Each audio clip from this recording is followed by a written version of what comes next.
വിശുദ്ധ മത്തായി എഴുതിയ സുവിശേഷം 10-ാം അധ്യായം 7 മുതൽ 15 വരെ തിരുവചനങ്ങൾ. ബറക്കുമോർ. നിങ്ങൾ പോകുമ്പോൾ സ്വർഗരാജ്യം സമീപമായിരിക്കുന്നുവെന്ന് പ്രസംഗിക്കണം. രോഗികളെ സുഖപ്പെടുത്തുവിൻ, കുഷ്ഠരോഗികളെ ശുദ്ധരാക്കുവിൻ, മരിച്ചവരെ ഉയർപ്പിക്കുവിൻ, പിശാചുക്കളെ പുറത്താക്കുവിൻ. സൗജന്യമായി നിങ്ങൾക്ക് ലഭിച്ചു, സൗജന്യമായി നിങ്ങൾ കൊടുപ്പിൻ. നിങ്ങൾ പൊന്നും വെള്ളിയും സമ്പാദിക്കരുത്, നിങ്ങളുടെ മടിശീലകളിൽ നാണയങ്ങളും വേണ്ട. വഴിയാത്രയ്ക്കായി ഭാണ്ഡമോ 2 കുപ്പായമോ ചെരുപ്പുകളോ വടിയോ എടുക്കേണ്ട. എന്തെന്നാൽ വേലക്കാരൻ അവൻ്റെ ഭക്ഷണത്തിന് അർഹതയുള്ളവനത്രേ. നിങ്ങൾ പ്രവേശിക്കുന്ന നഗരത്തിലും ഗ്രാമത്തിലും യോഗ്യനായവൻ ആരെന്ന് ചോദിച്ചറിയണം. നിങ്ങൾ അവിടെ നിന്നും പുറപ്പെടുന്നതുവരെ അവിടെ തന്നെ ആയിരിക്കണം.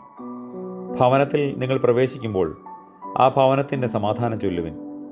ഭവനം അർഹതയുള്ളതെങ്കിൽ നിങ്ങളുടെ സമാധാനം അതിന്മേലുണ്ടാകും. അർഹതയുള്ളതല്ലെങ്കിൽ നിങ്ങളുടെ സമാധാനം നിങ്ങളിലേക്ക് തന്നെ മടങ്ങിപ്പോരും. ആരെങ്കിലും നിങ്ങളെ സ്വീകരിക്കാതെയോ നിങ്ങളുടെ വചനങ്ങൾ കേൾക്കാതെയോ ഇരുന്നാൽ നിങ്ങൾ ആ ഭവനത്തിൽ നിന്നോ ഗ്രാമത്തിൽ നിന്നോ പുറപ്പെടുമ്പോൾ നിങ്ങളുടെ കാലുകളിൽ പറ്റിയ പൊടി കുടഞ്ഞു കളയുവിൻ. സോദോം ആമോറ നഗരങ്ങൾക്ക് ആ നഗരത്തേക്കാൾ ന്യായവിധി ദിവസം ആശ്വാസമുണ്ടാകും എന്ന് ഞാൻ സത്യമായി നിങ്ങളോട് പറയുന്നു. ദൈവമേ, മരിച്ചവർ ഉയർത്തെഴുന്നേറ്റ് നിന്റെ എതിരേൽപ്പിന് പുറപ്പെട്ടതുപോലെ പാപക്കവറുകളിൽ നിന്ന് എഴുന്നേറ്റ് നിന്നെ വന്ദിപ്പാൻ ഞങ്ങളെ യോഗ്യരാക്കണമേ. ആമേൻ.